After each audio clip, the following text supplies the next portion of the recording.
Meus amigos, que a paz de Jesus permaneça em nossos corações.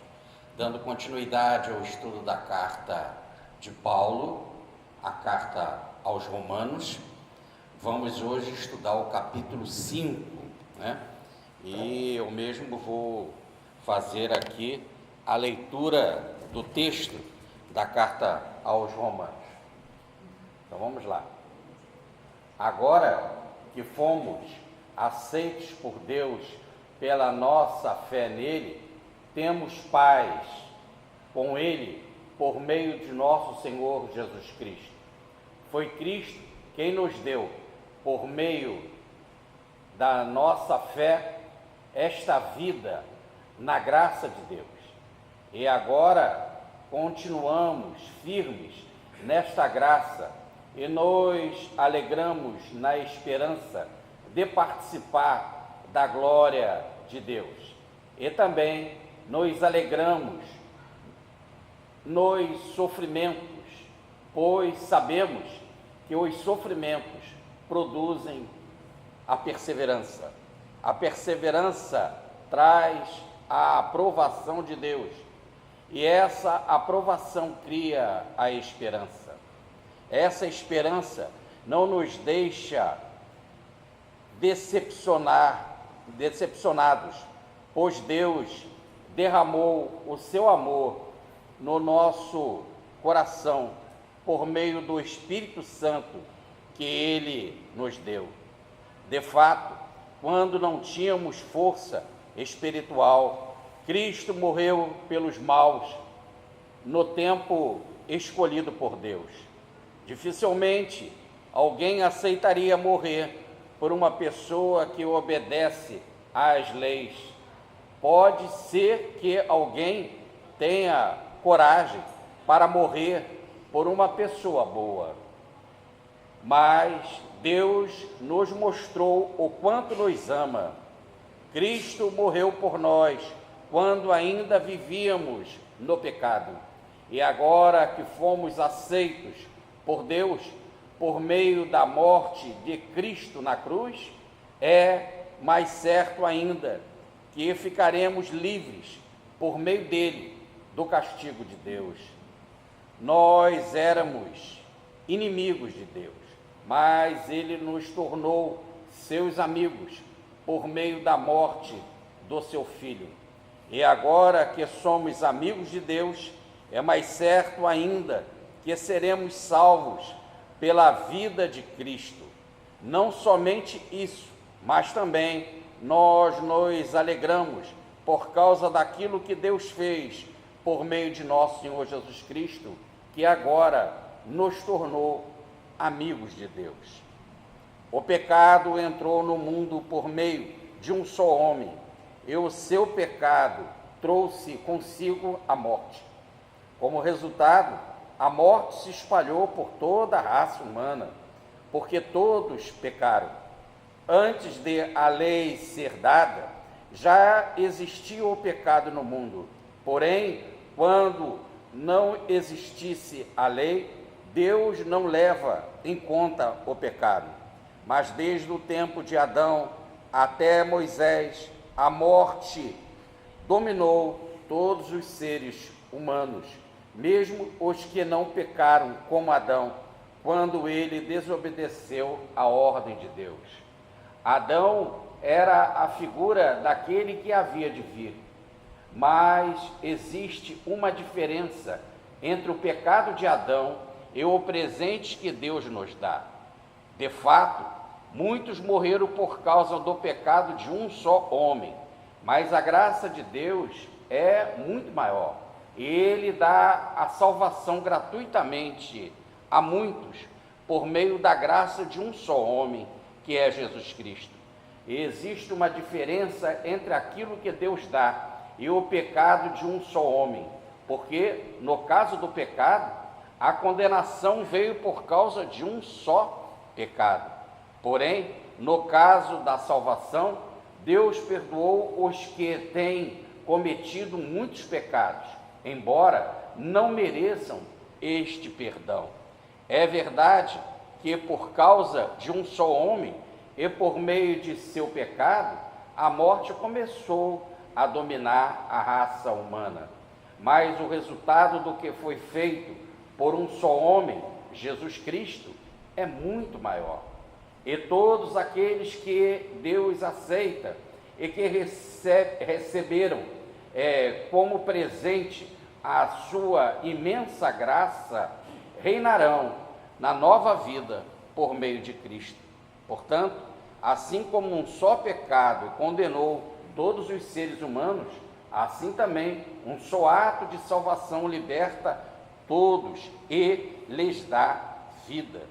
E assim como muitos seres humanos se tornaram pecadores por causa da desobediência de um só homem, assim também muitos serão aceitos por Deus por causa da obediência de um só homem. A lei veio para aumentar o mal, mas onde aumentou o pecado, a graça de Deus aumentou muito mais ainda. E isso aconteceu a fim de que, assim como o pecado dominou e trouxe a morte, assim também a graça de Deus, que o leva a aceitar as pessoas, dominasse e trouxesse a vida eterna. Esta vida é nossa por meio de nosso Senhor Jesus Cristo. Muito bem, aqui nós temos Paulo usando toda uma retórica extremamente, podemos dizer assim, didática, pedagógica e de forma infalível, fazendo a comparação entre o estado de desarmonia que o pecado gerou, que a desordem gerou, e o estado de harmonia que a nossa reconciliação com Deus ou com a lei do amor, ou com a graça divina, nos proporciona. Então Paulo aqui está falando de dois estados da natureza. Pietro Baldi usaria a expressão, o estado de antissistema e o estado de sistema, o estado de desarmonia e o estado de ordem. Fazendo uma pequena recordação, nós vimos que Paulo está escrevendo para a igreja de Roma, a igreja cristã de Roma, e ele, sabendo que ali na igreja de Roma frequentavam duas possibilidades de dois tipos psicológicos, o tipo grego e o tipo judeu. Para o tipo grego, ele fala no capítulo 1, dizendo que eles eram regidos pelo princípio da consciência, que eles deviam de ter a consciência do que era a vontade de Deus, e sabendo que Deus estava por trás de toda a beleza da natureza e por trás de toda a arte, era este princípio da consciência que eles deviam de seguir. Mas acabaram se arrastando para a perdição através do muito culto à matéria e não à espiritualidade. Depois, para os judeus, Paulo fala do princípio da legalidade, o princípio da lei, dizendo que a lei não é completa em si mesma, mas a lei bota ordem na casa, para que as pessoas pudessem agir, para pudessem viver em sociedade. No entanto, a lei é muito rígida.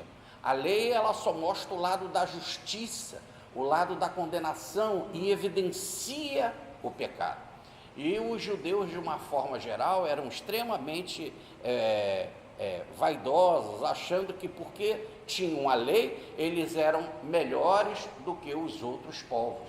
Então Paulo fala que essa arrogância não leva a nada, muito pelo contrário, porque ele diz: a lei não salva, ela evidencia o pecado. E aí no capítulo 3 ele vai falar de nosso Senhor Jesus Cristo. Ele vai dizer então que Deus nos deu um presente imenso, que independente do abuso ao princípio da consciência e do abuso ao princípio da legalidade, Deus não olhou para isso, e sim, vendo-nos como possibilidade de retornarmos à condição de filho, nos deu um presente maravilhoso que é nosso Senhor Jesus Cristo. E esse presente que ele nos legou, um presente fruto da sua graça, da sua generosidade. Deus é muito generoso, Deus é extremamente generoso, e não pode, por isso que Jesus disse que quando ele foi chamado de bom, ele disse: não chamais de bom, bom sou o Pai.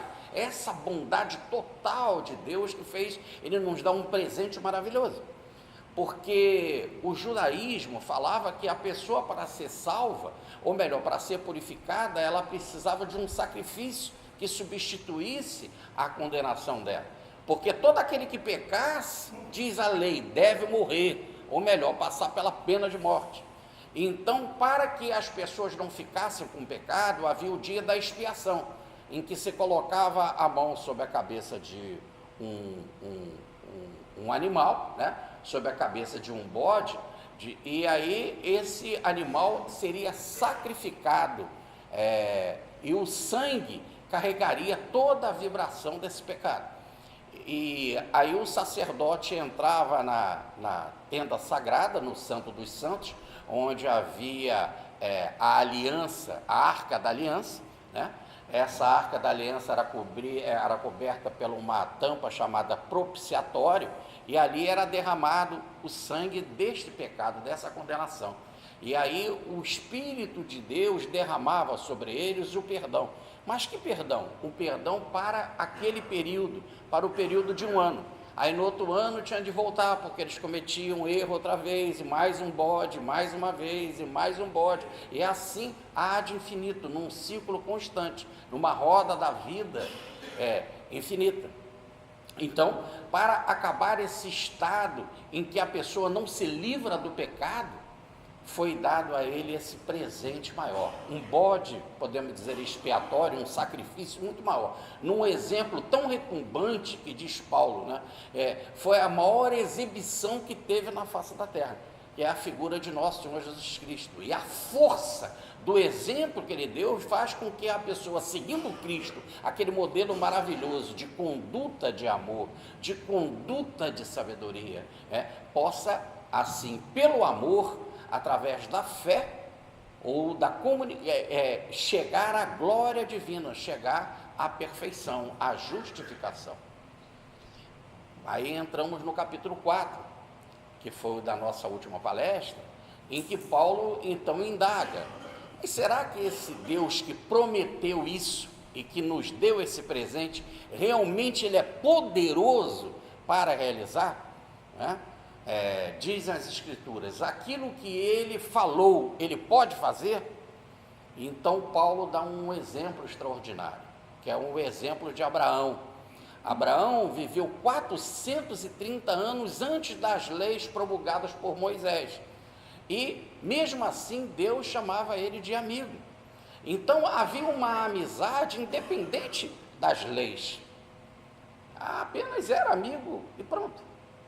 E Deus o tinha por amigo, e porque era amigo, resolveu dar para o amigo a seguinte promessa: você será herdeiro, ou será o herdeiro de uma terra abençoada, de uma terra da promissão, e você gerará por você uma descendência enorme, uma descendência de muitas nações.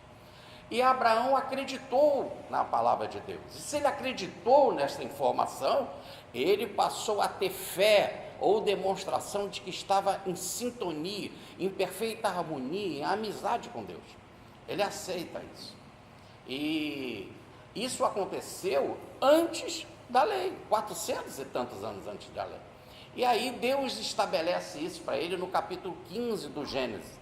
E no capítulo 17, para ter uma demonstração física dessa nova descendência que ele geraria, o princípio o mandamento da circuncisão, que é a marca no pênis, para mostrar que toda a vida, então, vem também pela força divina, toda a vida também pertence a Deus. E Abraão acreditou nisso. Inicialmente ele teve um filho chamado Ismael, porque ele já era avançado em idade, e a sua esposa também, a sua esposa era estéril, que era Sara. Então ele teve um filho com Ismael, um filho com Sara, que é o Ismael. Ismael vai gerar uma civilização enorme, que é a civilização árabe, as 12 tribos árabes, né? Então o princípio da promessa divina, de que ele falou e cumpriu, realmente se realiza através de Ismael.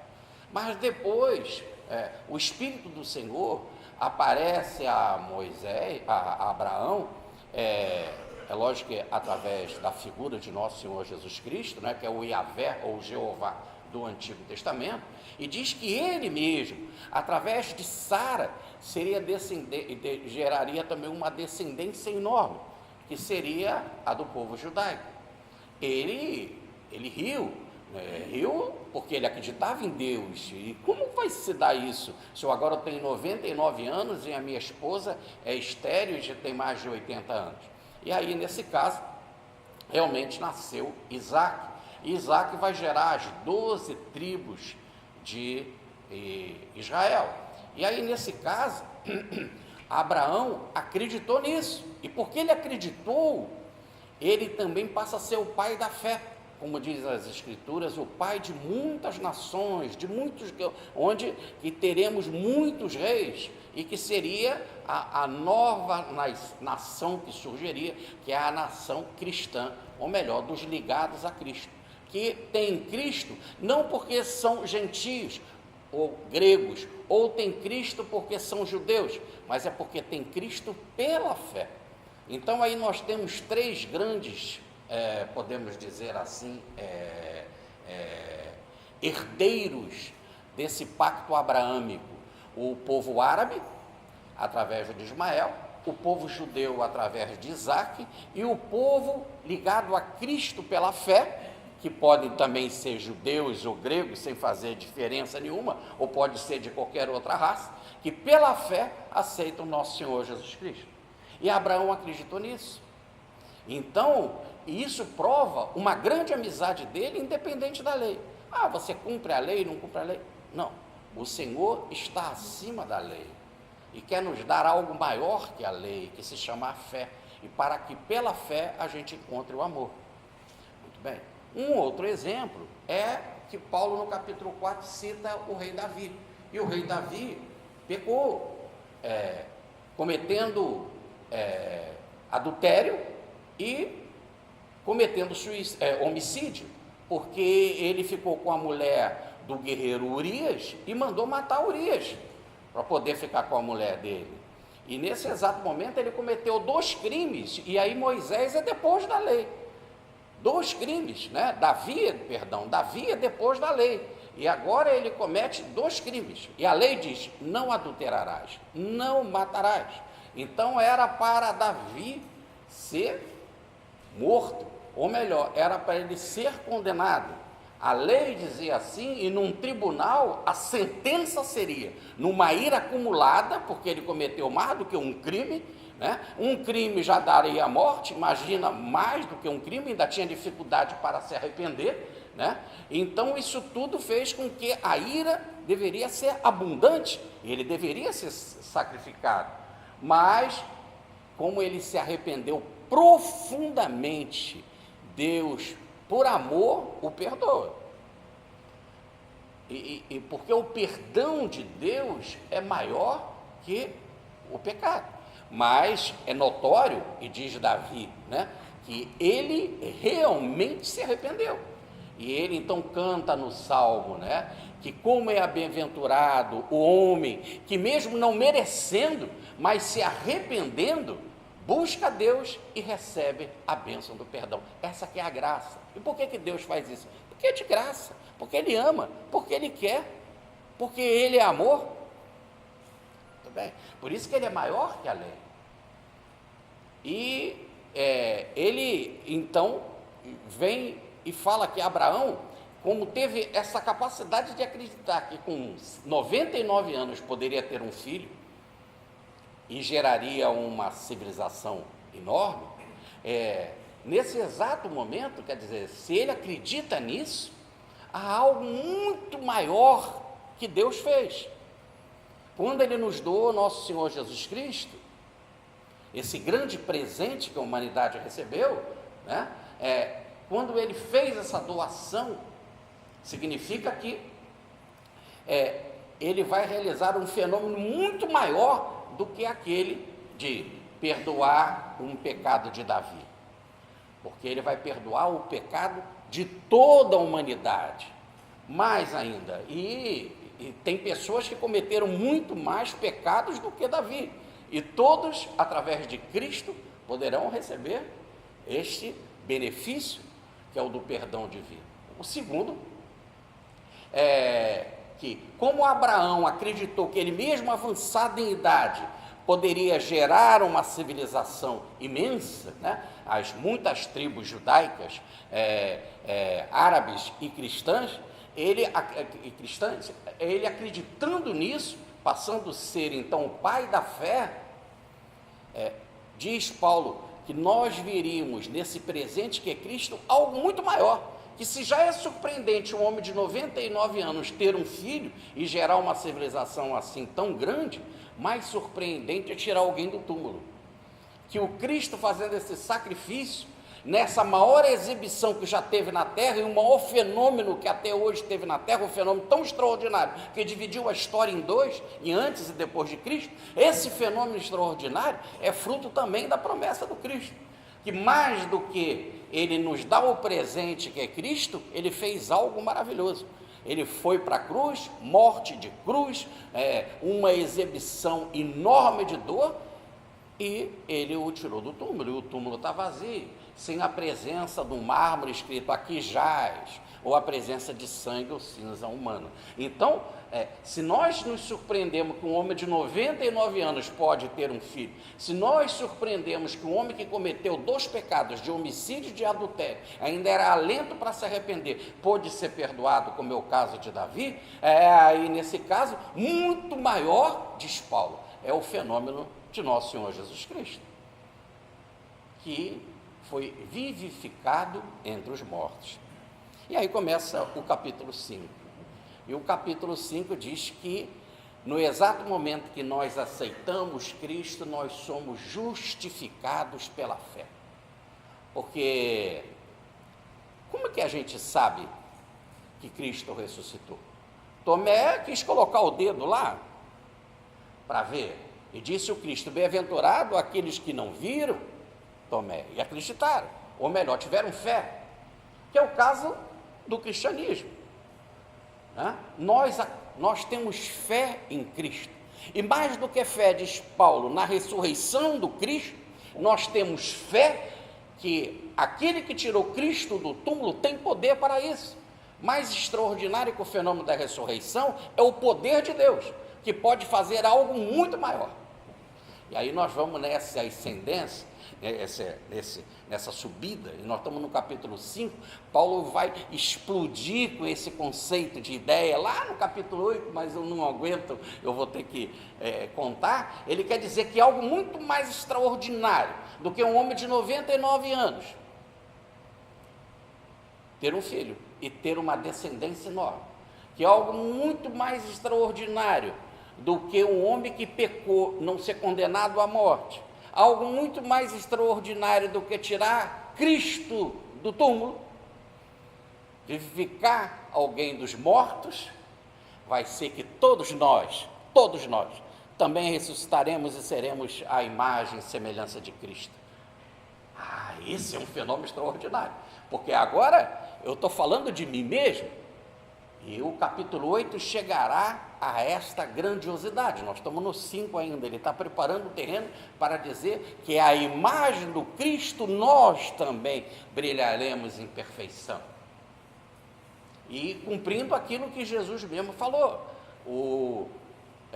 podereis fazer aquilo que eu faço e coisas muito maiores. Quer dizer, ainda há coisa ainda maior que a gente nem consegue conceber.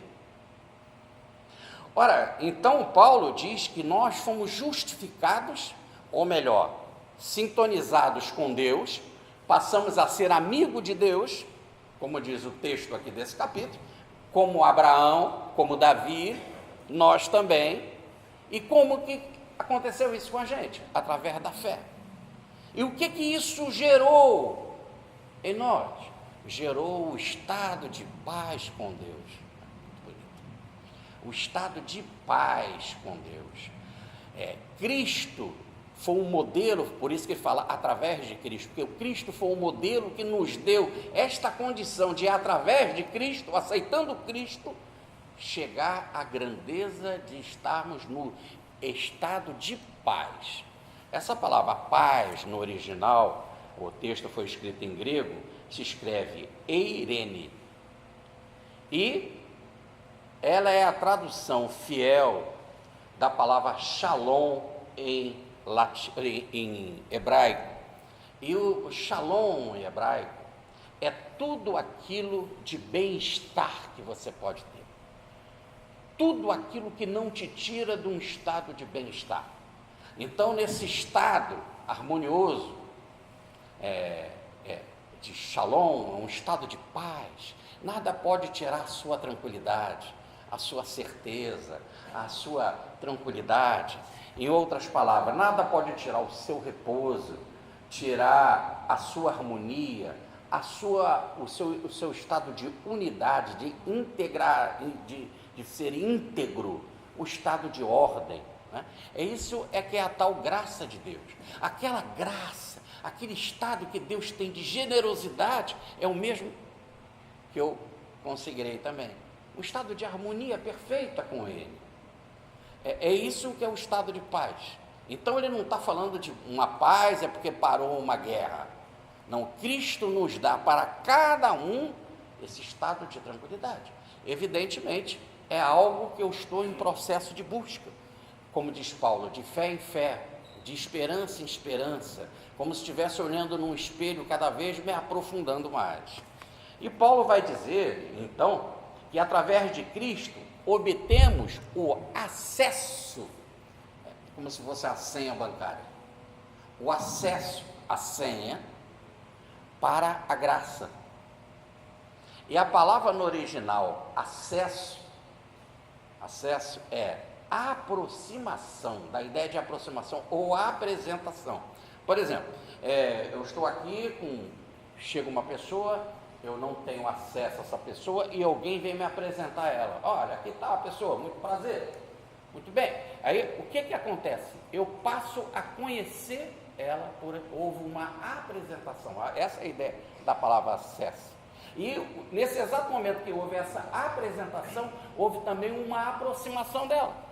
Então, ele está dizendo que Cristo nos dá esse acesso, ou essa capacidade de ser apresentado para nós, algo que nós não conhecíamos, que é grandioso, que se chama a harmonia divina, que é a graça divina. Ele dá acesso a isso, e a gente se aproxima, e cada vez nós estamos nos aproximando mais desse estado de graça.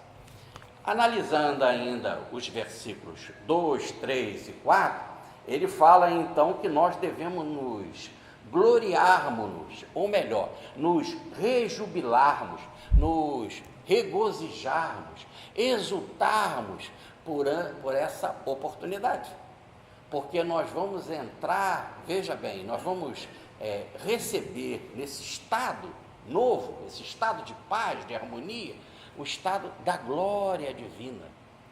Aquilo que Deus é glorioso, eu como filho e herdeiro dele, também herdarei esta glória.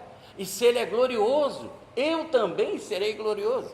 Então é algo maior do que uma identificação com Cristo, é algo que nos fala de uma identificação com Deus, como começam as Escrituras. No capítulo 1, versículo 26 do Gênesis, nós fomos criados à imagem e semelhança de Deus. Ou melhor, voltarmos então e termos essa glória divina. E diz Paulo então, nesses primeiros 5 versículos, que nós devemos ter essa esperança. Então ele coloca a esperança como uma virtude. Não é uma esperança assim, talvez amanhã vai chover, talvez amanhã vai fazer sol, e a gente não tem certeza. Essa esperança não, é fruto da certeza, porque como ela está unida à fé, e eu criei um estado de unidade por amor a Cristo, e aí eu estou alicerçado em 3 grandes virtudes que, como fala Paulo na primeira carta aos Coríntios, no capítulo 13, versículo 13, são imensas. a esperança, a fé e o amor, então não é uma esperança vaga, é algo certo. O cristão tem por certo. Por isso que quando Pedro fala que queria ser crucificado e pede para ser crucificado de cabeça para baixo, ele não estava simplesmente fazendo um jogo de palavras, é porque ele tinha certeza absoluta que ele pertencia a Cristo e que ele estava nessa glória. Olha como diz Francisco de Assis, né? A única coisa que me separa do Cristo é a parede do corpo, e ele me prometeu o paraíso. Ele ficou tão feliz que era algo tão certo que ele começou a tocar um falso violino com um pedacinho de pau, né, para representar um instrumento musical, porque ele tinha a certeza de que ele estaria com Cristo. Então é uma esperança certa. Ainda continua Paulo, e é algo tão assim extraordinário, essa glória, que não é uma glória assim qualquer, como se eu fosse lá e ficar vendo assim um local bonito, de uma glória assim bonita, não. Eu mesmo me transformo naquela glória. Aí ele dá um exemplo, que o Paulo cita numa outra carta, que é a segunda carta aos Coríntios, no capítulo 3, versículo 13, dizendo assim, é o mesmo exemplo de Moisés. Moisés viu Yahvé no Monte Sinai, viu o Senhor no Monte Sinai, e quando ele viu o Senhor, como brilhava tanto, era uma sarça ardente, Moisés ficou todo iluminado, e como ele ficou com o rosto todo iluminado, ele botava um pano no rosto, para que as pessoas não vissem esse brilho. Isso está no livro do Êxodo, no capítulo 34, no Antigo Testamento, mais precisamente no capítulo 34, versículo 33. Mas Paulo diz que essa glória de Moisés, dele ficar todo iluminado, a semelhança do Senhor que aparecia para ele, que era a luz, ele também tinha luz, diz Paulo, daqui a pouco essa luz passava, e era transitória. Por isso que ele fala na carta aos Coríntios, essa luz é transitória. No nosso caso, ele está dizendo que é mais, no exato momento que eu aceito Cristo, esta luz divina se derrama sobre mim, eu me transformo em luz também, e esta luz não é transitória. O que ele está dizendo é que teremos isso para sempre, para a eternidade, não por um momento, não por um momento. Então a promessa do estado de glória, que ele diz que nós devemos ter a esperança que receberemos, é que nós teremos então a mesma natureza da divindade. Poderemos dizer como Jesus, eu e o Pai somos um, eu estou no Pai e o Pai está em mim. Esse é o futuro que nos aguarda. Seremos luz como o Pai é luz. Primeira carta de João, no capítulo 1, versículo 5, Deus é luz, se Deus é luz, nós seremos luz também. E nos lembra André Luiz, no livro E a Vida Continua, quando ele fala que hoje qualquer aprendiz de ciência sabe que matéria é energia coagulada, mas em breve saberemos que a matéria nada mais é do que a luz divina condensada. Então esta luz divina que está em tudo, assim eu também me transformarei nela. Aliás, eu já sou ela, só que estou materializado, e de desmaterialização em desmaterialização, de fé em fé, eu vou brilhar em luz, todos nós, né?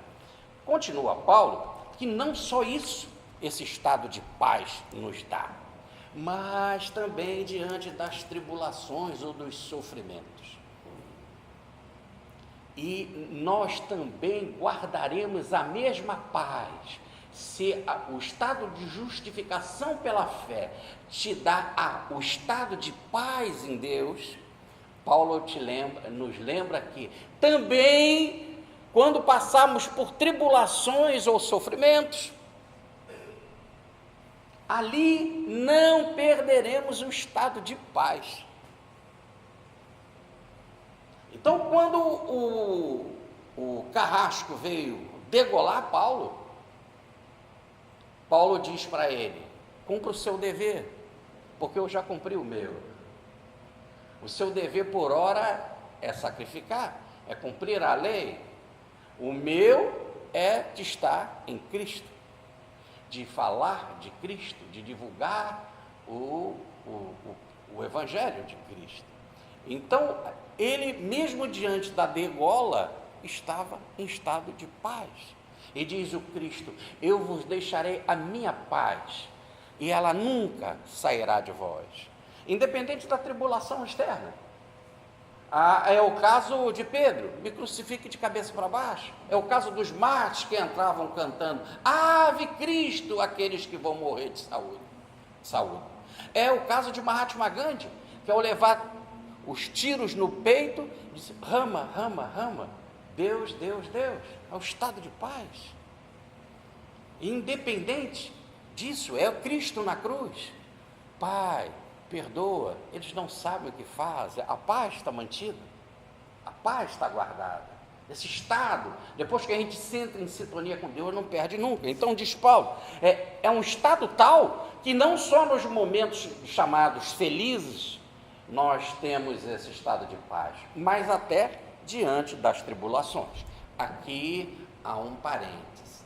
Paulo não está dizendo que aquele estado de tribulação e de sofrimento fruto dos nossos pecados, dos nossos erros, dos nossos abusos, que esse gera um estado de paz, né?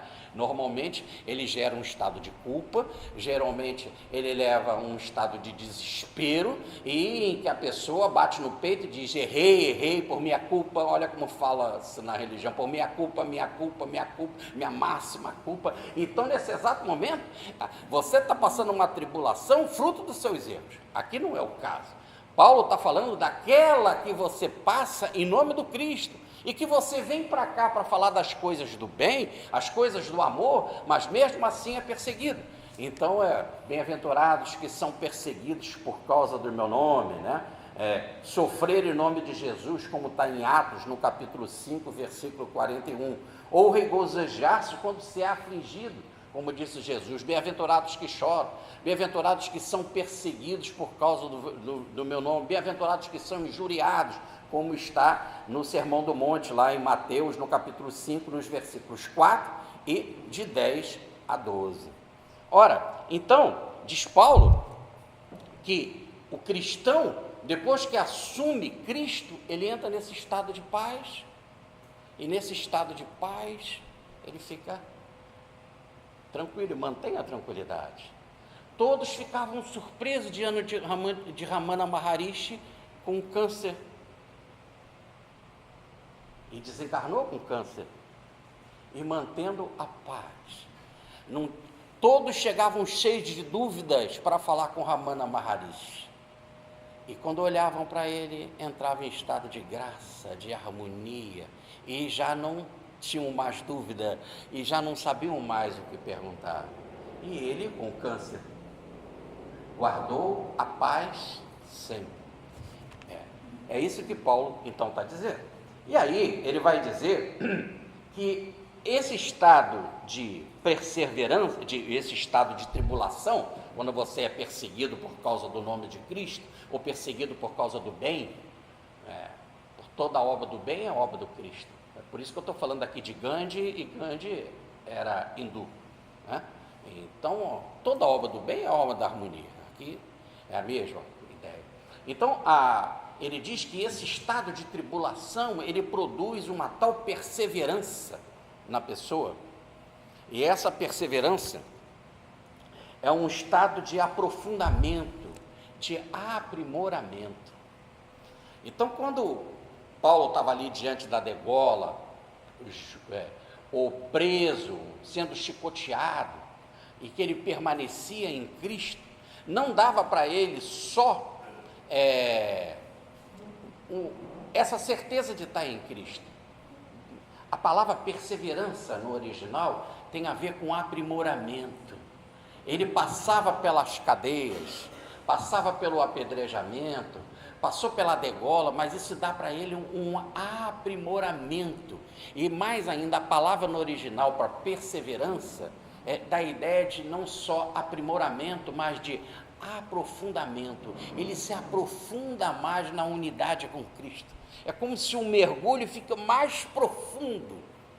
Então Paulo está dizendo que você entra num estado de harmonia com Deus, E se estiver passando por provação, pelas provações, pelas tribulações, pelos sofrimentos por causa do Cristo, por causa do Evangelho, este estado vai gerar uma maior sintonia ainda de você com o alto. Bom, então Paulo vai falar de 3 grandes estados: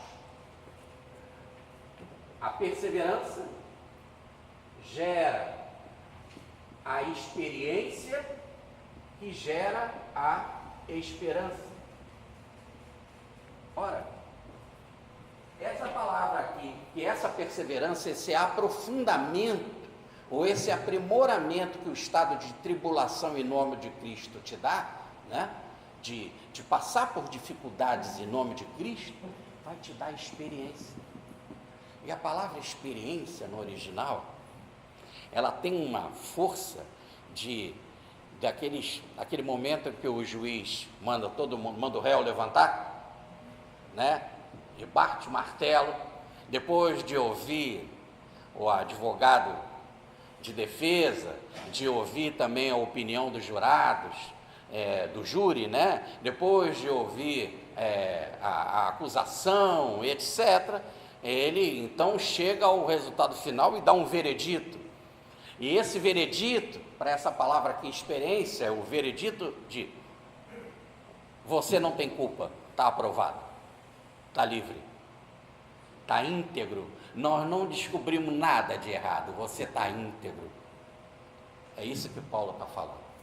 Então ele está dizendo que você entra num estado de paz, e se estiver passando por dificuldade, você vai fazer uma análise, vai dizer: essa dificuldade não é minha, essa dificuldade é do mundo, ela pertence a esse antissistema, eu em si mesmo, eu em mim mesmo estou íntegro, eu em mim mesmo não tenho essa dívida, e estou aqui nesta luta, nesse bom combate, por amor a mim mesmo, em termos de aprimoramento, de aperfeiçoamento, de aprofundamento, mas também por amor à humanidade, para que ela possa, pelo meu exemplo, pelas minhas palavras, pelo meu ensino, despertar também.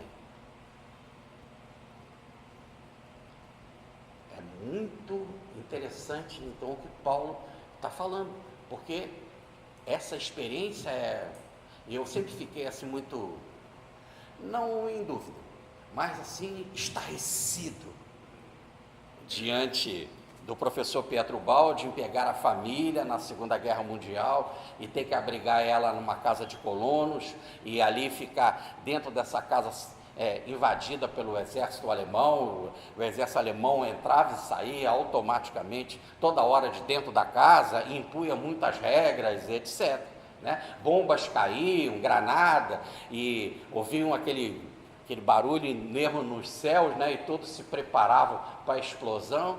Ele tranquilamente escreve no livro A Nova Civilização do Terceiro Milênio, ele ali como um protetor da família e de todos aqueles que estavam naquela casa de colonos, que muitas famílias ficaram ali abrigadas, fugindo da guerra. Ele escreve: eu não tenho nada a ver com esta guerra.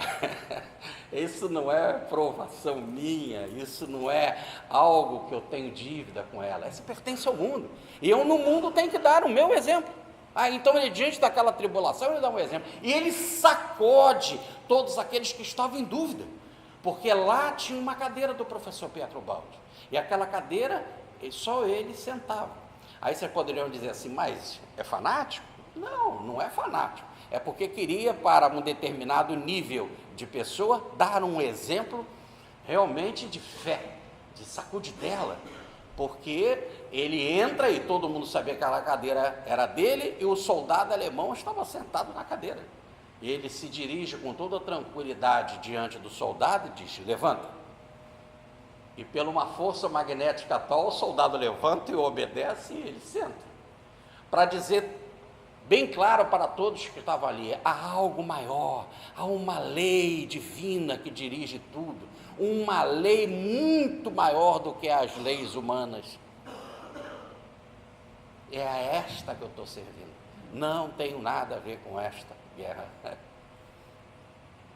Muito bem, então, diz então Paulo, Esse é o estado, então, de aprovação, essa experiência. E aí você fala assim, mas então me explica melhor aqui. É o caso da prata. A prata, ela tem que passar por 7 purificações para ela chegar ao fogo, para ela chegar ao brilho. Então, a gente também vai assim, dessa purificação em purificação, de experiência em experiência, de aprimoramento em aprimoramento, chegando a um estado de cada vez de maior harmonia. Muito bem. Então, e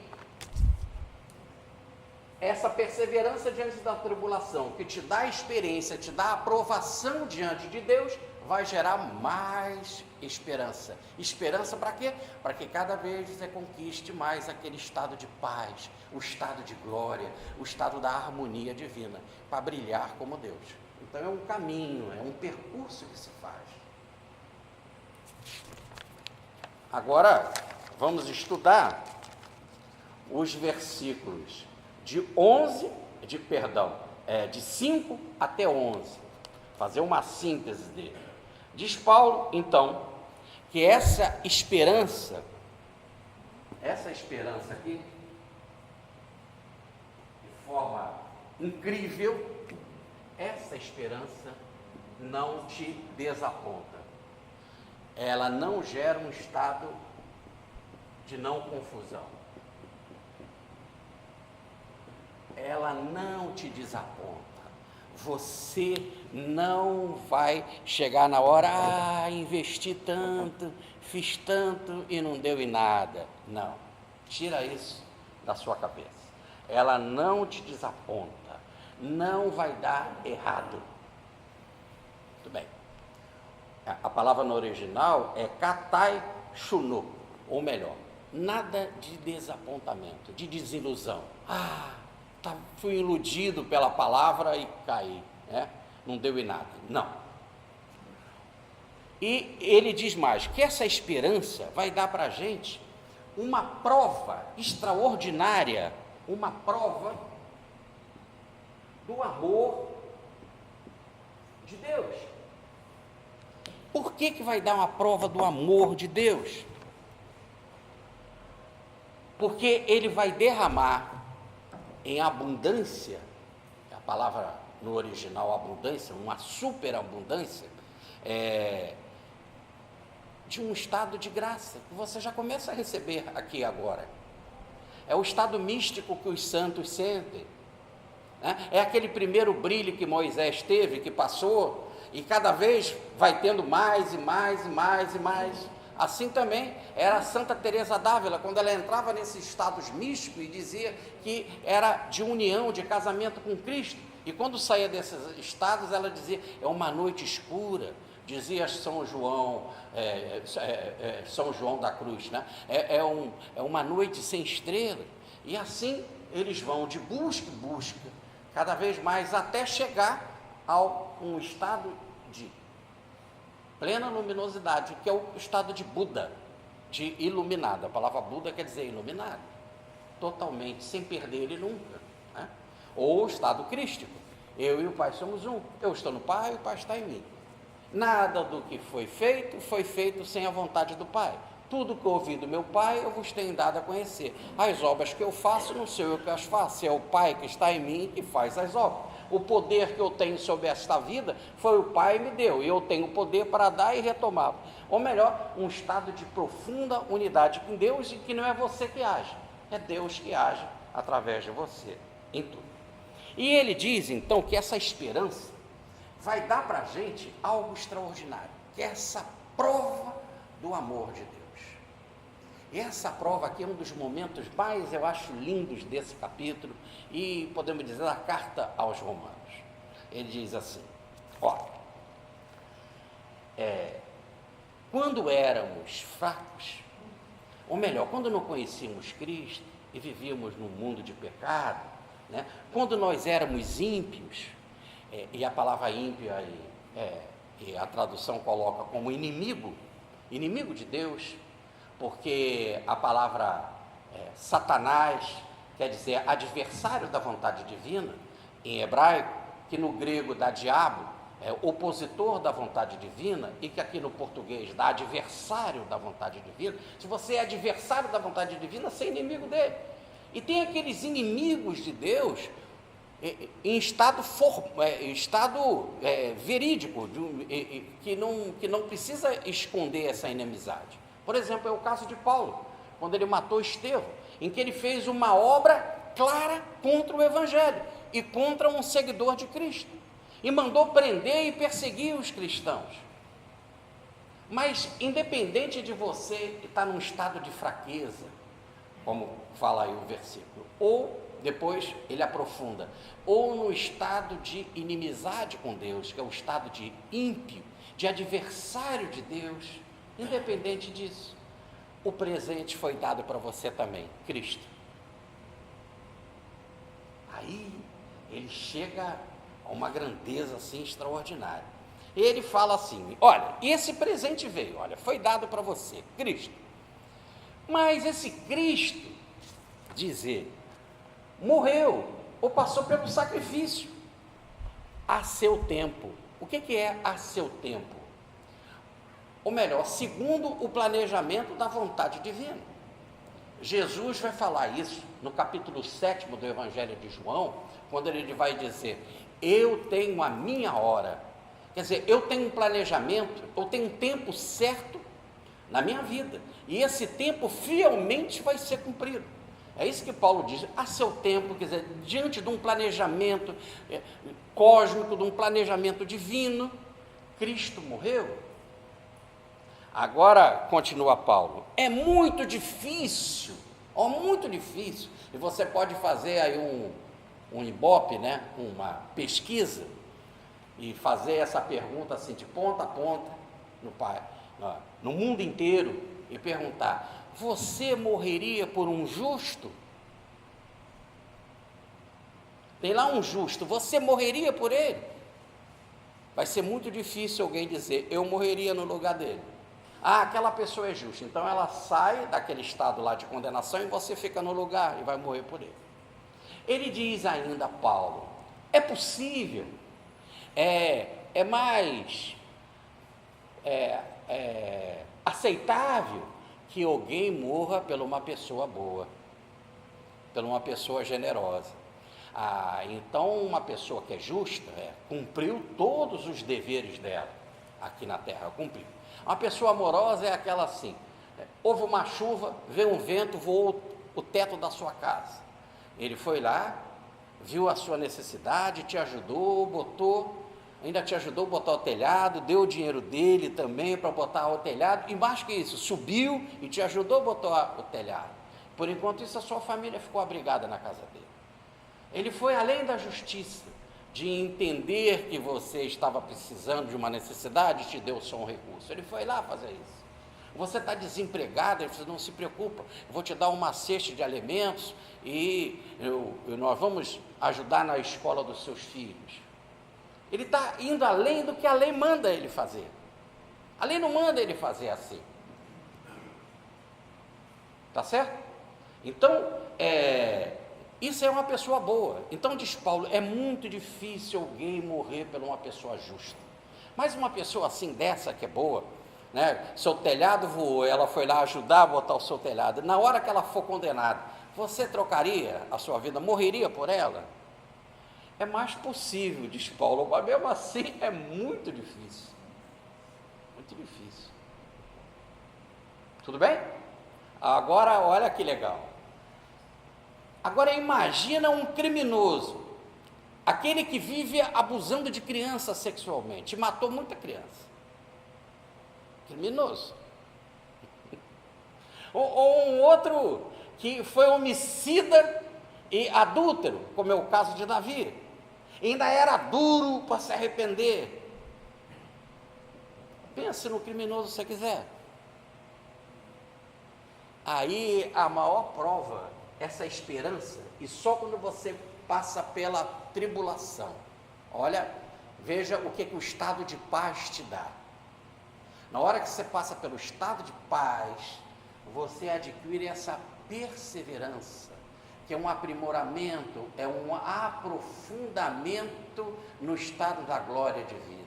Aí você passa pela experiência de ter a certeza de que você não tem dívida com relação àquilo, que você está aprovado.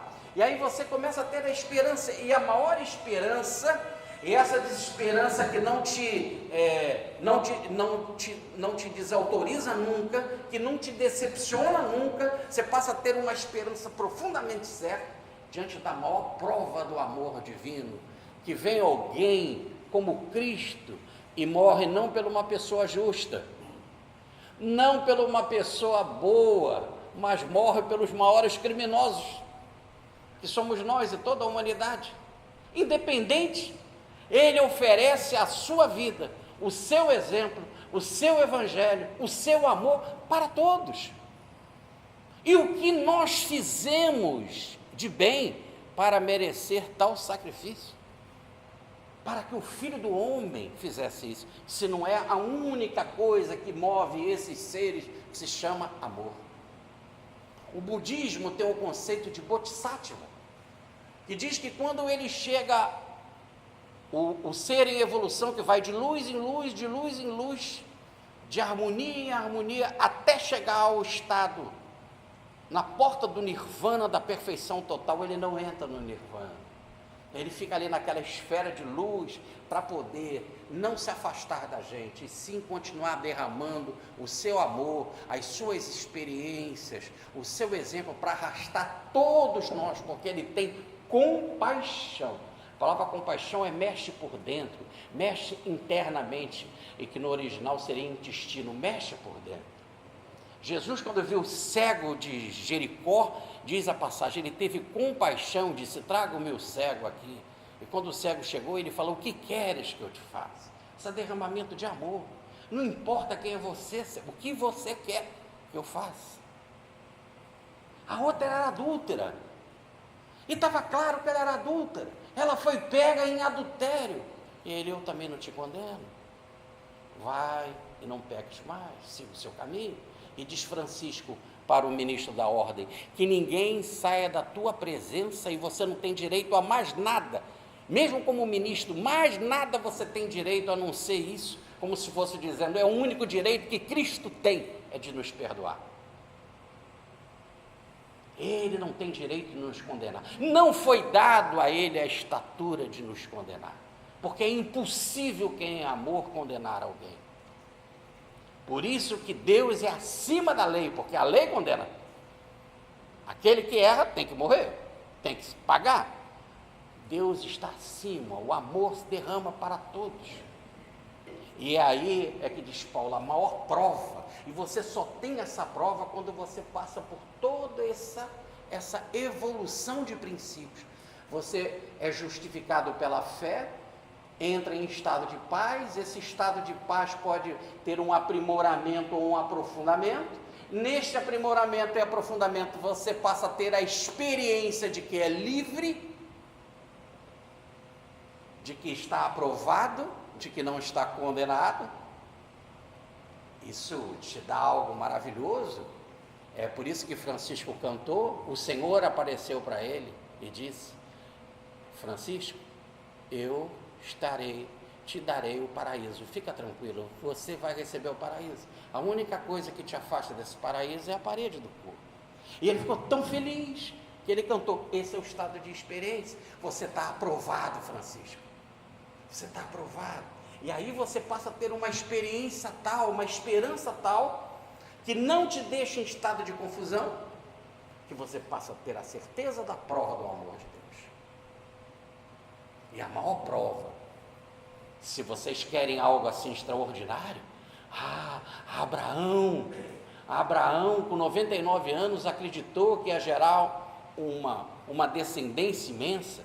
Se você está surpreso porque Davi pecou profundamente e foi perdoado, se você está surpreso que Cristo saiu do túmulo, saiba, é isso que diz Paulo, é algo muito maior.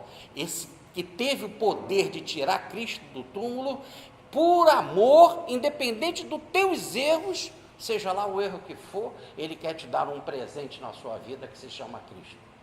Nós costumamos, quando damos os nossos presentes, falar assim: eu vou dar tal presente para tal pessoa, e para tal pessoa eu vou dar um outro presente.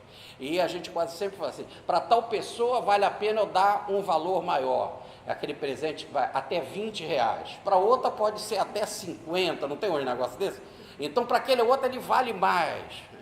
Cristo deu o maior presente que o mundo poderia imaginar, e nunca teve algo assim na terra, nunca ninguém recebeu um presente que se chama Cristo. É isso. E quem ganhou? Qualquer um. Qualquer um. Olha que coisa linda. Essa é a grande prova do amor. Qualquer um pode ter o direito. Ele tem o direito, porque é um presente para ele. Eu quero. Ele pode estar num estado de maior condenação, é o caso de Saulo, estava matando cristão, estava a cavalo indo para perseguir cristão, Cristo na frente dele, Cristo ali, e ele diante daquele presente enorme, ele ficou extasiado e disse: o que queres que eu faça? Pronto, vou fazer. Podemos dizer assim, uma teologia que Paulo está nos apresentando.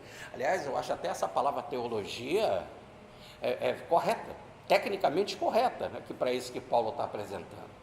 Mas eu queria dizer que talvez para a nossa compreensão, o que Paulo está apresentando é um amor divino extraordinário, que a gente chama de teologia. É algo assim indescritível. Muito bem. Bom, e mais ainda, e como você cometeu muitos crimes, e veja que Davi cometeu 2, mas se você pegar aqueles 9 lá, os 9 mandamentos, que o primeiro é o positivo, é o de Deus, aonde não tem eu sou o Deus zeloso, fui eu que tirei vocês da terra do Egito e tal, e nos outros 9 é para a gente fazer: não faça, não faça, não faça, não faça, não faça. Qual daqueles erros nós não fazemos? Não nos condena. Então, aqui nós vimos os 2 erros de Davi, que é: não adulterará e não matarás. E ele fez. Mas a gente também rouba. A gente não cuida dos pais, do pai e da mãe, honra pai e mãe. E não vou nem falar porque a relação é grande.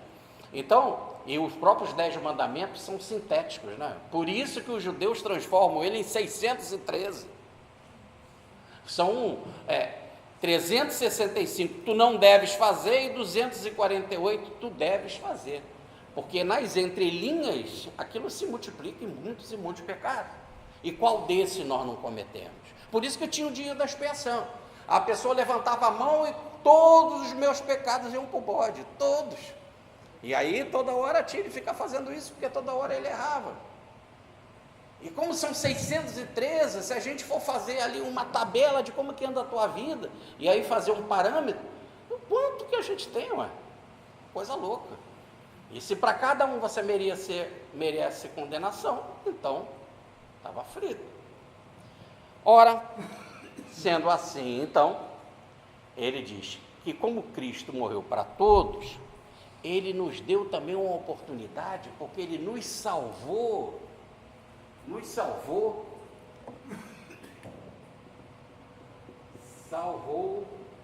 da ira acumulada.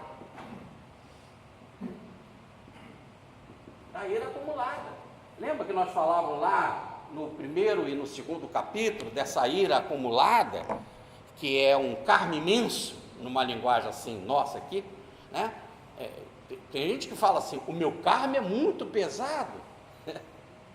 Pronto, com Cristo, com esse presente, se o teu karma é muito pesado, é super pesado, foi um karma cósmico, pronto, você ganha um presente assim mesmo, que é Cristo. E se você mudar de vida, mudou de vida, e a partir dali você vai fazer aquilo que Cristo quer. Paulo: que queres que eu faça, Senhor? E começar uma nova vida. Ou aquilo que ele diz: ser uma nova criatura em Cristo.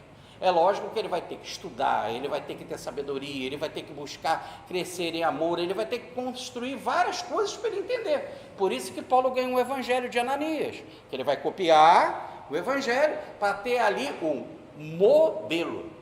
Cristo é o modelo, pergunta 625. E o modelo para nós está escrito no evangelho. O que queres que eu faça? Entre em Damasco e lá será dito. E chegou Ananias. E Ananias não disse nada. Ananias só curou ele dos olhos e disse: o Cristo mandou eu vir aqui te curar. Falou nada. E ele continuou: o que eu devo fazer? Tem aqui um evangelho para você.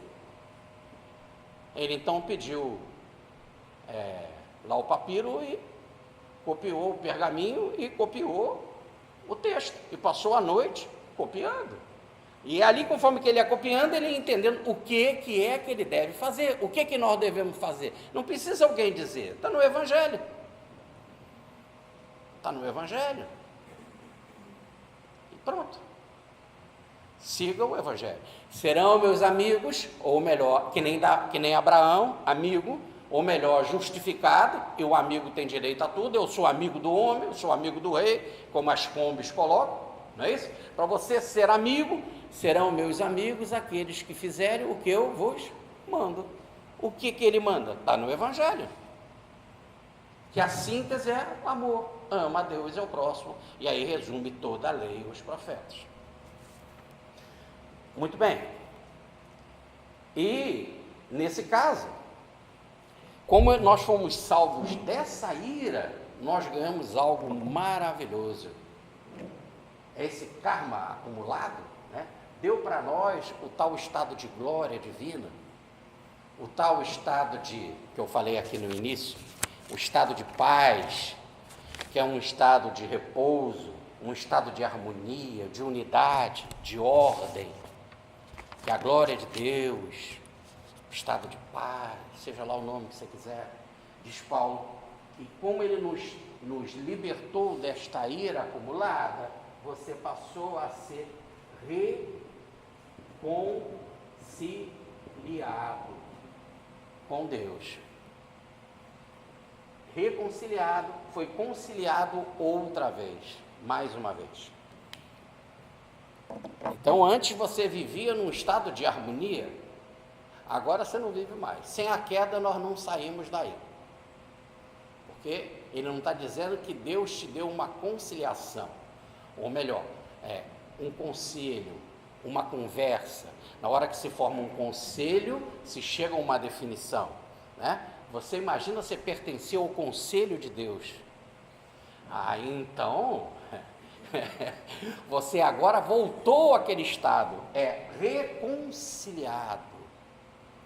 Reconciliado, eu botei aqui, eu peguei num dicionário lá, e é o estado de harmonia, de pôr em acordo, de consagrar, né?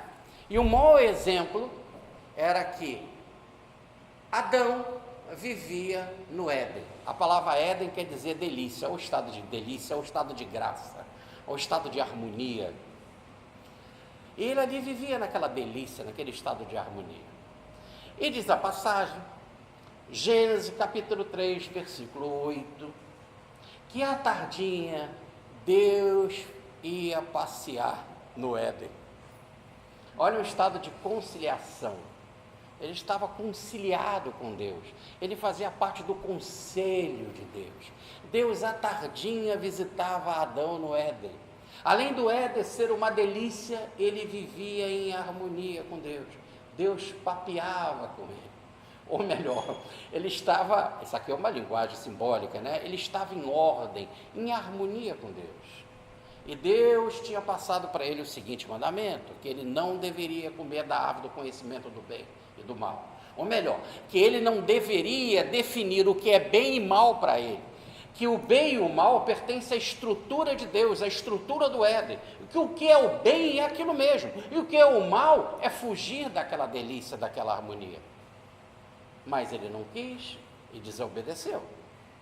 Logo, essa desobediência dele é aquilo que Paulo diz, né? É uma transgressão. Ele passou da linha.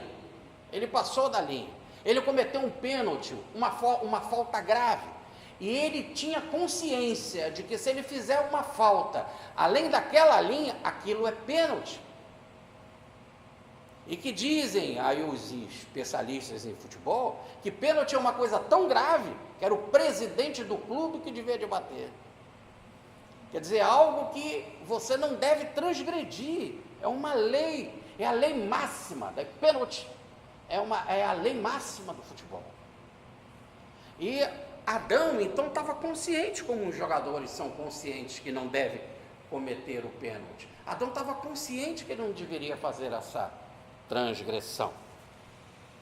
E mesmo assim, então ele recebe esta lei e esse mandamento, ele desobedece esse mandamento. É por isso que quando Deus vem à tardinha, Gênesis capítulo 3, versículo 8, para conversar com ele procura Adão e não encontra Adão. Ele diz: Adão, onde você está? Estou aqui atrás da árvore. Por que você se escondeu de mim? O que você fez de errado para se esconder de mim? Aí começa o processo de culpa.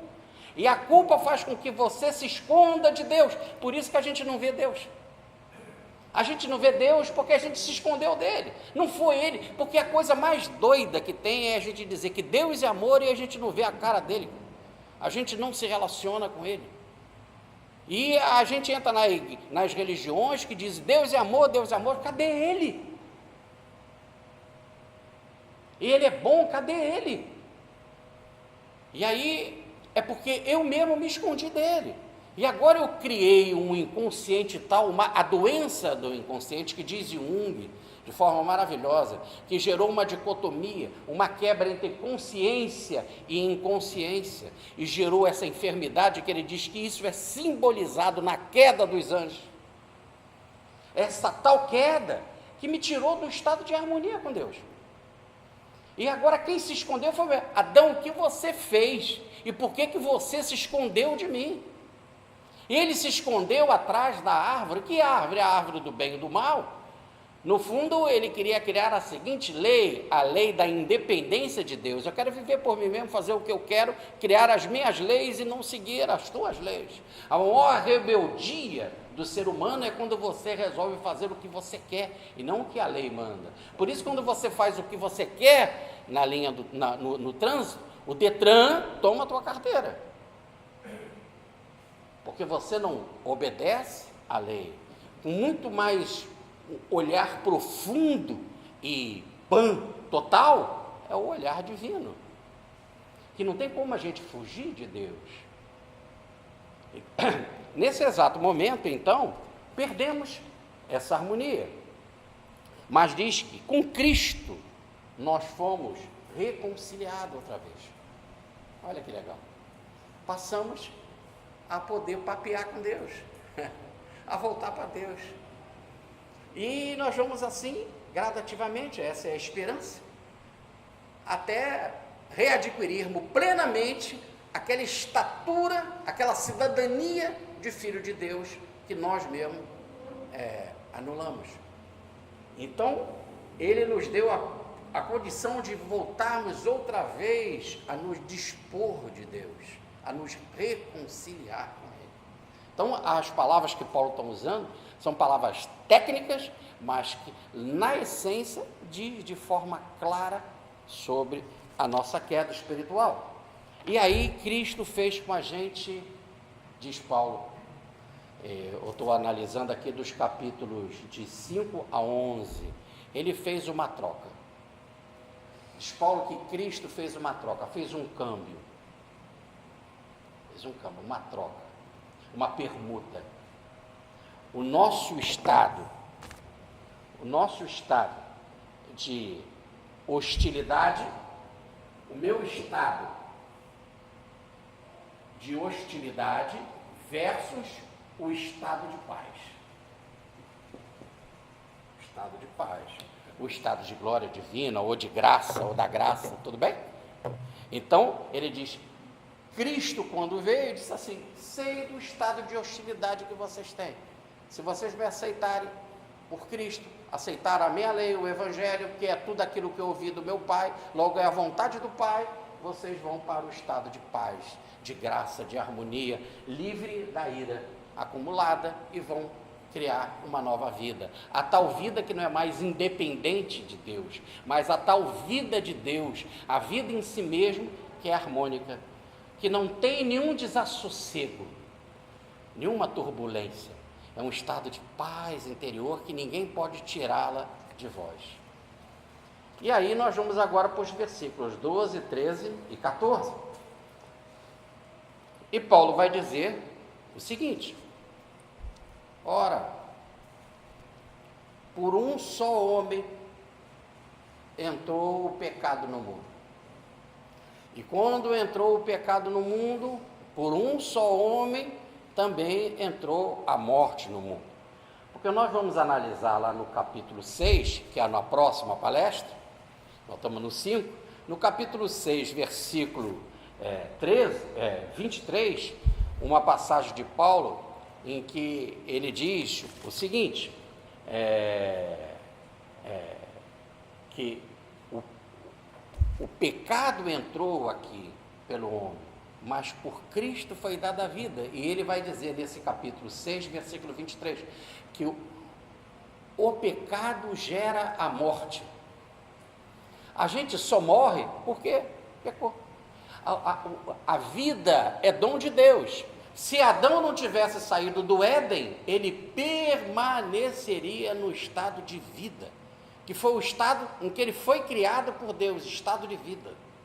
A morte surgiu por causa do pecado, e o pecado surgiu porque o homem foi transgressor e quis ele fazer uma vida dele diferente daquela que Deus tinha dado para ele. Então, uma desarmonia. E então diz Paulo, o pecado entrou no mundo por um só homem. E aí, nesse exato momento, a gente fica assim, então Adão pecou e eu estou pagando o pato. Adão pecou, ele caiu, gerou a morte, e eu estou morrendo por causa de Adão. Se você entrar em qualquer igreja, do lado católico ou do lado protestante, eles vão te dizer isso. Até no lado católico é interessante, porque eles costumam dizer que Deus criou a alma na hora do nascimento, e se foi Deus que criou na hora do nascimento, por que eu adquiri o pecado de Adão? E aí isso fica assim numa confusão muito grande. E aí nós resolvemos aprofundar sobre isso, e anotem, em todo, guardem, em todo o Antigo Testamento, não tem uma passagem que diz que Adão pecou, com o pecado ele gerou a morte dele mesmo, o estado de morte, e que nós adquirimos o pecado de Adão, que houve uma transferência do pecado de Adão para nós. Isso não é ensinamento do Antigo Testamento. Aonde que está isso? Aí eu trouxe aqui a relação, é bom que fica já gravado. Aonde está isso? Estão nos livros considerados apócrifos ou pseudopígrafes, que são livros que nem todas as igrejas aceitam. Eles não têm um caráter de unidade em todas as igrejas. E esses livros são a Sabedoria de Salomão. Vocês podem olhar na Bíblia protestante, não tem esse livro. Capítulo 2, versículo 24. O livro Eclesiástico, não confundir com Eclesiastes. Esse tem. O Eclesiástico não tem. Está no capítulo 25, versículo 24. O segundo livro de Baruque, no capítulo 17, versículo 3, e no segundo livro de Esdras, no capítulo 7, versículo 18. Então está aí registrado para depois quem quiser estudar, olhar, pesquisar, e aí saber que são esses livros que não fazem parte do cânon absoluto do Velho Testamento, é que falam nessa transferência do pecado de Adão. O que eles falam é isso que Paulo diz aqui. Adão pecou, o pecado gerou a morte. De quem? De Adão. Mas o que Paulo fala aqui nesse versículo, Adão pecou e todos nós pecamos, à semelhança de Adão, cometemos a mesma transgressão. Então todos nós pecamos. E ele vai explicar, mas por que ele diz por um só homem entrou o pecado no mundo? Esse só homem é o Adão. É porque ele vai falar no versículo mais à frente, aqui nesse capítulo, nos versículos 12, 13 e 14. É que Adão é um tipo daquele que há de vir, um tipo Cristo. A palavra no original é assim, ó, escreve.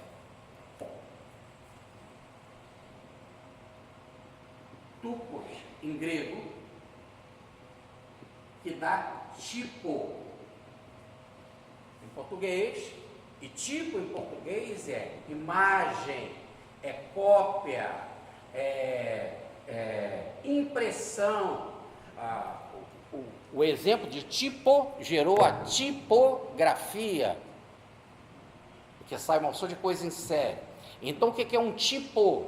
Eram uns ferrinhos, que cada ferrinho tinha uma leia, um sinal, e antigamente era assim, você ia ter que montar umas cartelinhas com todos aqueles sinais, cada um representava uma letra, você ia construindo uma palavra, uma frase e etc. E aí na hora que as folhas de papel passavam por ali e você apertava com uma tinta aquela folha de papel naquele tipo, naquela marca, aí passava para o papel aquela marca, como se fosse um decalque. Então o que ele está dizendo? Ele não está dizendo que o homem Adão não existiu. Pode até ter existido o homem Adão, tá certo?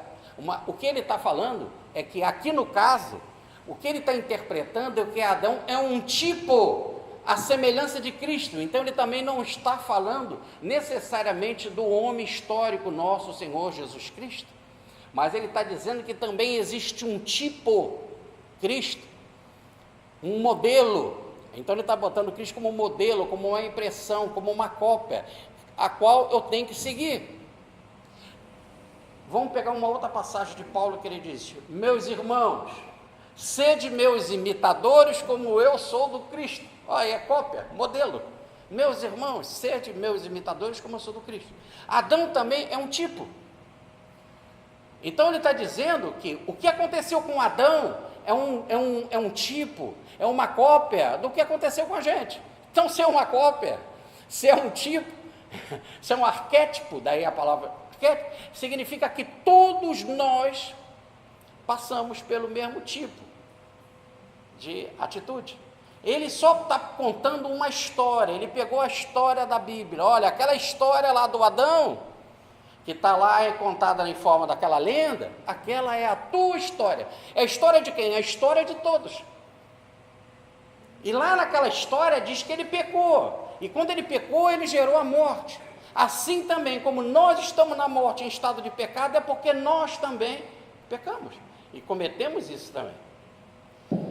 Por isso que ele diz assim: Adão gerou o pecado, a morte, e a morte reinou. De Adão até Moisés, quando foi dada a lei, de Adão até Moisés, isso que ele está dizendo, do primeiro homem até Moisés, ou esse período todo, reinou a morte. A morte esteve presente. E o que Moisés trouxe? Moisés trouxe a lei. E quando Moisés trouxe a lei, evidenciou mais o pecado: não matarás. Antes se matava. Mas, diz aqui Paulo, antes não havia lei. Então o pecado existia, mas estava mitigado, ou melhor, estava diminuído. Agora com Moisés, ele ficou mais evidente, e fica mais evidente o caso da morte. Não só todos continuam morrendo, mas também gerou-se o estado de tal de pena de morte. Aqueles que desobedecem à lei têm que pagar. Então é quase que uma morte antecipada. A pena de morte é uma morte antecipada. Então ele está dizendo que até Moisés, de Adão a Moisés, a morte entrou no mundo por causa do pecado. E sempre teve morte, porque sempre teve pecado, e a culpa foi do pecado. Com a lei que veio através de Moisés, continuou tendo morte, mas o pecado ficou evidenciado. E se o pecado evidenciado, eu posso até inclusive antecipar a morte. Todos aqueles que são condenados, que todos aqueles que passam pela condenação pelo pecado de ter desobedecido à lei, porque roubou, porque matou, porque cobiçou a mulher do outro, as coisas do outro, devem morrer com antecipação. Então ele está dizendo que até Moisés teve morte. Depois de Moisés, teve morte, mas inclusive pode ter pena de morte, que é o agravante da lei. E que Deus, mesmo antes da lei, antes de Moisés, mesmo tendo a morte, como teve a morte de Abraão, isso não foi revogado, como teve a morte de Davi, isso não foi revogado, mas mesmo assim ele era amigo, ele perdoou. Davi se arrependeu, então está perdoado, segue o caminho, mas vai passar pela morte. Com Cristo é que não houve morte. Ele tira Cristo do túmulo e nos acena com essa possibilidade, com essa esperança de que, vivendo Cristo, também ressuscitaremos. E diz Paulo, nem todo corpo é o mesmo corpo, como está na carta aos Coríntios, mas aí nós vamos chegar lá para a gente entender a nossa ressurreição. E até um dia chegaremos a uma ressurreição tal em que a própria matéria, ela vai ser espiritualizada.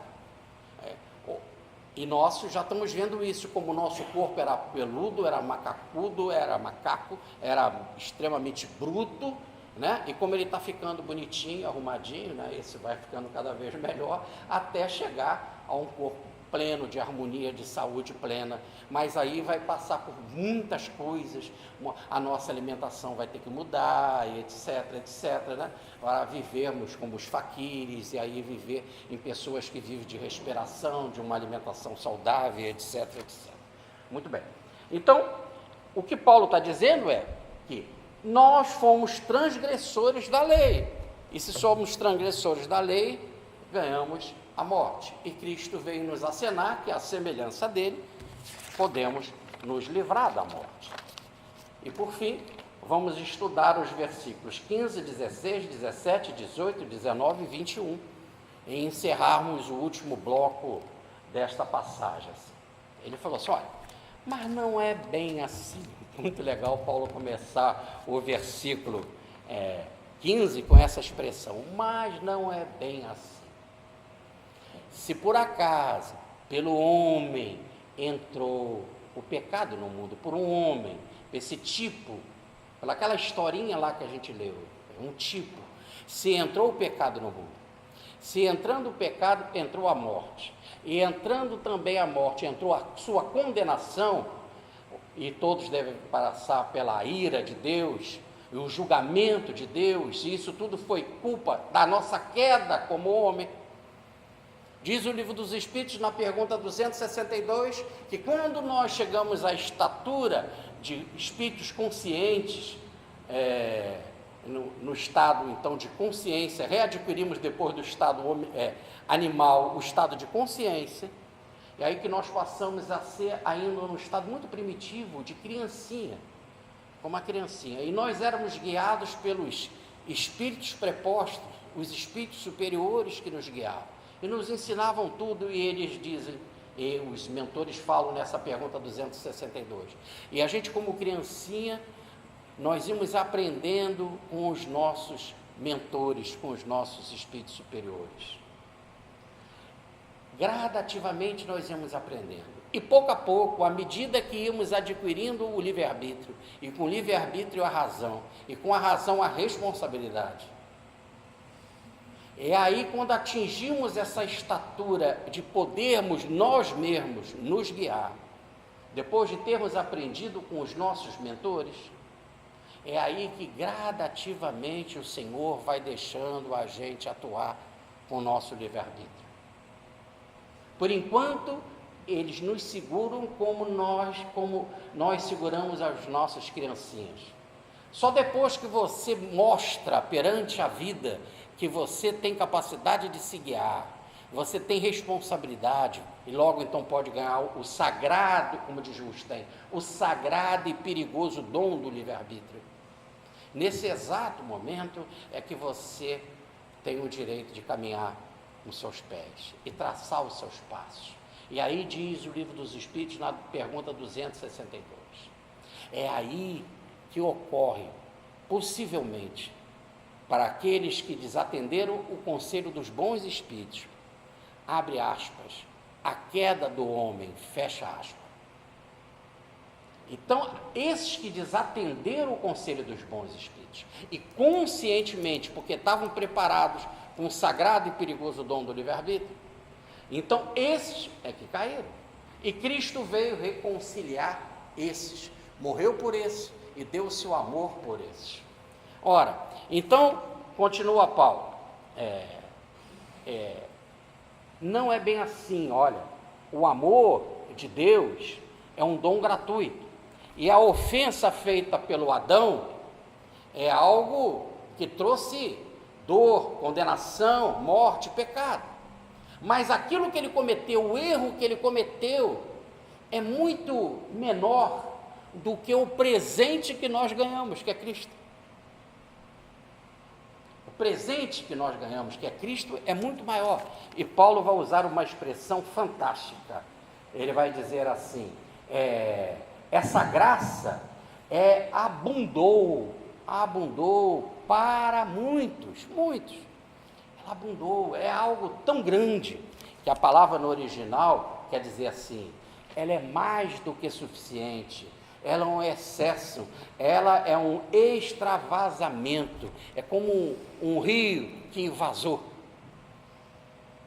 Então, o pecado que você fez, e esse pecado gerou a morte, um dano, e gerou condenação, que é um outro dano. Você fez um estrago tremendo, podemos dizer assim, né? Chutou o pau da barraca. Isso que você fez, que é algo grave, e que gerou esse estado de condenação, o remédio que a vida trouxe, que é Cristo, é algo tão imenso, mas tão imenso, que ele é muito maior do que o erro que você cometeu. Então é isso que Paulo está falando da tal esperança. Tem essa esperança. Não tem erro, não tem mal, não tem desastre que Cristo não possa curar. É lindíssimo. Por maior que seja o dano que você cometeu, o remédio que se chama Cristo, que é o amor, que é a graça, é muito maior. E ele é tão poderoso que poderia curar esse maior criminoso, e esse maior criminoso poderia ser curado por Cristo, e ainda sobrava remédio. Não esqueçam que quando ele multiplicou os pães e os peixes, todos comeram, se fartaram, ainda sobraram 12 cestos. É isso que ele está dizendo desse remédio. Muito bem, superabundou. Aí ele ainda diz mais. Então, se o pecado, quando reinou aqui, e trouxe a condenação e trouxe isso tudo, reinou a morte, a partir de agora, com Cristo, o que ele está dizendo é que vai reinar a vida. Ele está te chamando para a vida. Por isso que ele fala, vim para que tivesses vida, vida em plenitude, vida em abundância. E aí, então, o reinado da morte acabou, e Paulo já vai dizer nos capítulos mais para frente, onde está, ó morte, a tua vitória? A morte foi tragada pelo amor de Cristo. E ela termina, e acaba o período da morte, o reinado da morte vai começar, quando aceitarmos Cristo, um outro reinado, que é o reinado da vida em plenitude. E aí, a explicação, para a gente terminar, aí fechando esse capítulo, é algo assim muito bonitinho, que eu acho que diz o seguinte, uma mãe não deixa o filhinho sair, para ir para a rua, para brincar na rua, porque é muito perigoso o trânsito. Então ela não deixa, ela fica segurando o filho, e fica dizendo para o filho, não vai, não brinca na rua, é perigoso o trânsito, etc. E assim fica ali o menino. Um dia o menino desobedece a mãe, corre para a rua, e quando corre para a rua, é atropelado. Nesse exato momento a mãe sai correndo. E para que a mãe sai correndo? Para bater no filho? Para ralhar com o filho? Ou tentar apanhar ele e salvar ele? Não é isso? Então é o que Paulo está falando. Essa chegada de Cristo aqui agora já não me interessa mais, se você desobedeceu. Olha que lindo que ele está dizendo. Olha, é muito amor, né? Não interessa mais se você desobedeceu, se você não atendeu o conselho do Pai. E se você cometeu um desastre tremendo e foi atropelado, causou esse dano. Deus corre através para te buscar.